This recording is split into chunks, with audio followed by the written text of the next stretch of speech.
Hello, my name is Ricardo Miguel. And I will be following the following quotes from my culture. A fish dies by its mouth. Eye that does not see, heart that does not feel. Having this said, I will read the Miranda rights. United States version. You have the right to remain silent. Anything you say will and can be used against you in a court of law. You have the right to an attorney. And if you cannot afford one, they will be provided for you. United Kingdom version. You do not have to say anything. But it may harm your defense if you do not mention when questioned something which you later rely on in court. Since the pigs are aware that I know my rights, it's time for the harem feast. Since they gave me a pair of horns, I am here to tell you my tale.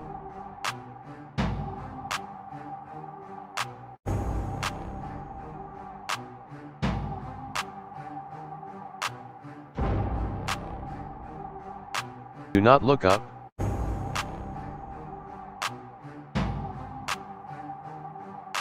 And welcome to 11th Tempost.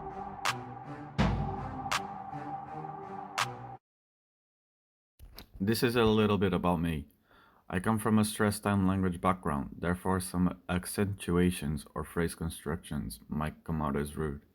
I politely request for you to see the good in bad rather than the bad in good, as I am doing you the favor of speaking in English rather than my main language. Thank you. Having this said, I think it's time for the Face Off.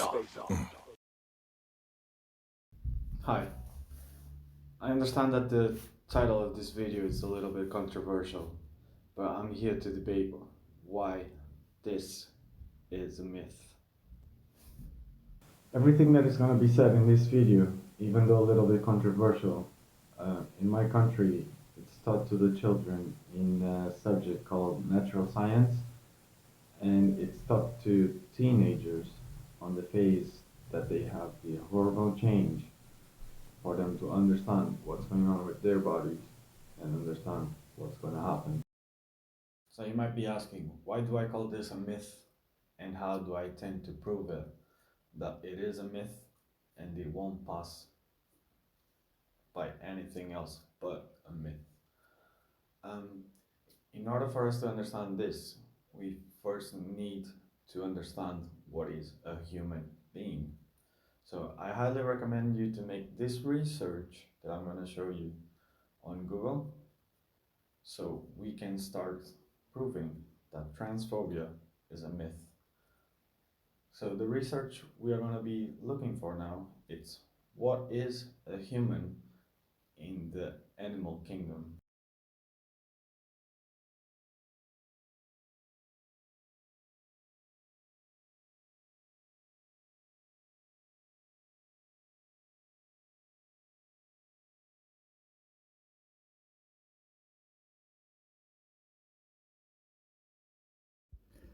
Humans are classified as mammals because humans have the same distinctive features found in all members of this large group. Humans are also classified within the subgroup of mammals called primates and the subgroup of primates called apes, and in particular, the great apes. Having this said, this kind of makes me want to sing you a song. You and me, baby, ain't nothing but mammals, so let's do it like they do on the Discovery Channel. Do it again now. You and me, baby, ain't nothing but mammals, so let's do it like they do on the Discovery Channel. Let's do it like Discovery Channel. Unfortunately, I cannot afford the whole Mythbusters team, but that doesn't mean I can do it myself. So I found the following on the internet that I'm gonna be passing on this video, which is kind of controversial, and it's spreading mis and disinformation about some facts that we're gonna be debating on this video. Biological sex is fake.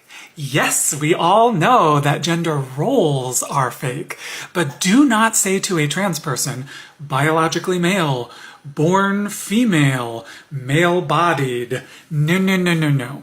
There is no biological criteria for gender that is both universal and a binary in human beings.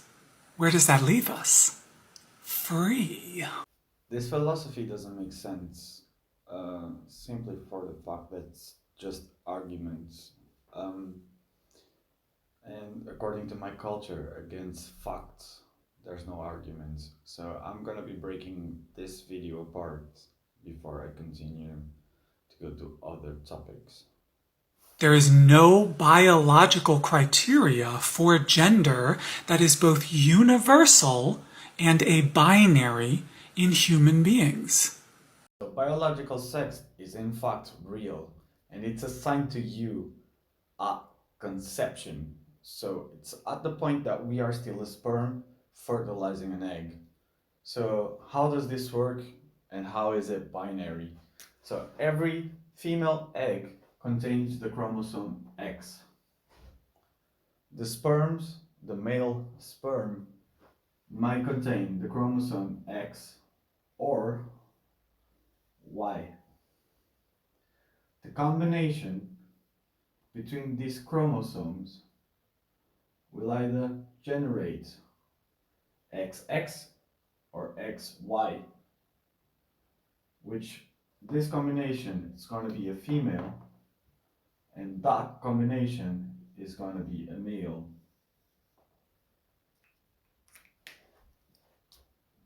Which the easiest way to find out which combination a child has is by looking at the reproductive system, which we call sex. Do not say to a trans person, biologically male, born female, male-bodied. No, no, no, no, no. You didn't say the magic word. Please! God damn! Yes, I can. Do you want to know why? Right, for Christ's sake, why? Hey! Why? Why? Because we fucking can! Because we fucking can! And if we can, we do! The main difference between a female body and a male body, it's not the reproductive system, to which we call sex. It's actually in the bones. You might be able to undergo a plastic surgery, but you'll never be able to change the bones that make a female body and a male body a male body. So what bones are these, you may ask? I think it's time we go back to Google and research different bones in males and females.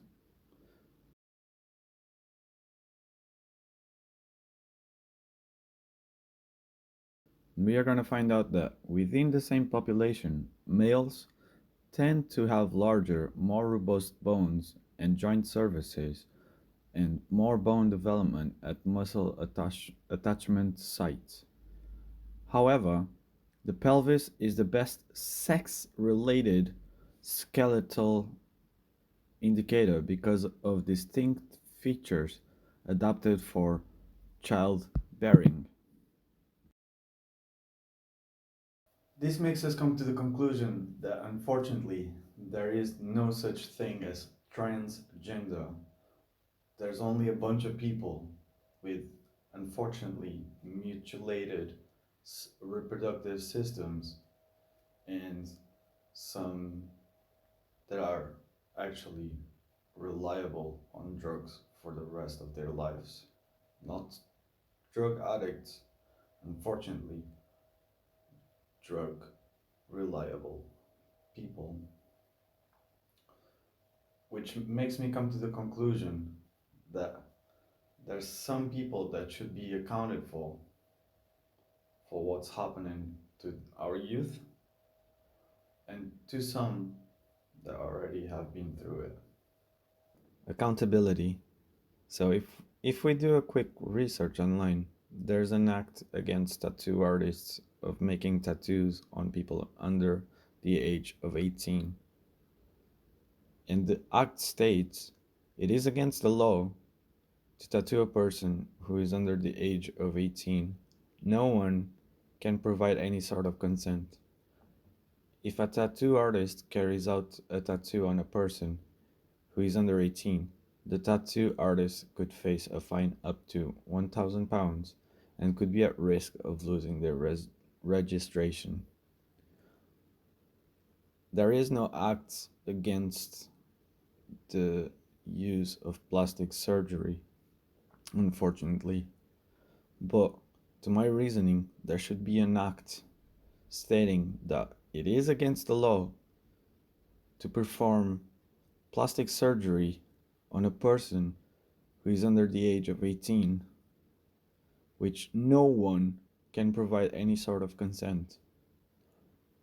If a surgeon carries out a surgery on a person who is under 18, the surgeon should face a fine and could be at risk of losing their license. Thank you very much for your attention. So please do not prove me I'm wrong, as no one will be able to conduct the bone transplant, as it's connected straight to our spinal cords, and I do not want to be the root reason for why people are stuck on wheelchairs for the rest of their lives. You might be brave enough, but think twice about losing your motor skills. Thank you very much for watching. Do not forget to leave a like and a comment. Or if you'd like to see more content, please do not forget to subscribe. Thank you.